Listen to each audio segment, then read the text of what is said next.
Hello and welcome বন্ধুরা। আজকে আলোচনার বিষয় হলো প্রেজেন্ট পারফেক্ট কন্টিনিউয়াস টেন্স। দেখো, অতীতে কোনো কাজ শুরু হয়েছে অথচ এখনো সেই কাজটা কন্টিনিউ চলছে, এরকম টেন্স বা বাক্য যদি বোঝায় তাহলে সেক্ষেত্রে প্রেজেন্ট পারফেক্ট কন্টিনিউয়াস টেন্সের ব্যবহার করা হয়। এর গঠনের নিয়ম কি? সাবজেক্ট প্লাস হ্যাভ অথবা হ্যাজের একটি, তারপরে বিন, তারপরে মূল ভার্বের সঙ্গে আইএনজি যোগ, তারপরে অবজেক্ট। চলো উদাহরণ দেখা যাক। সে 5 ঘন্টা ধরে ঘুমোচ্ছে। He has been sleeping for 5 hours.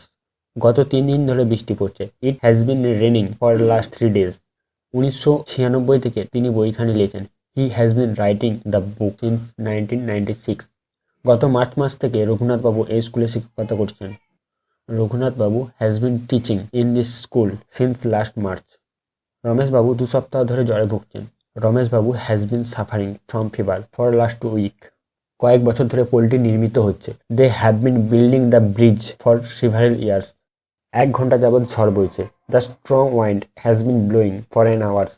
গতকাল থেকে মুষলধারে বৃষ্টি হচ্ছে। It has been raining cats and dog since yesterday. দেখো, এখানে ক্যাটস অ্যান্ড ডগ কথাটা ব্যবহার হচ্ছে, যেমন করে কুকুর আর বিড়ালে ঝগড়া করে ঠিক সেই রকম ভাবে বৃষ্টি হচ্ছে, থামার নাম নেই, যার জন্য এখানে ক্যাটস অ্যান্ড ডগ কথাটা ব্যবহৃত হয়েছে। সে 3 ঘন্টা ধরে উপন্যাস পড়ছে। He has been reading the novels for 3 hours. ছেলেটি 3 ঘন্টা ধরে পরীক্ষা দিচ্ছে।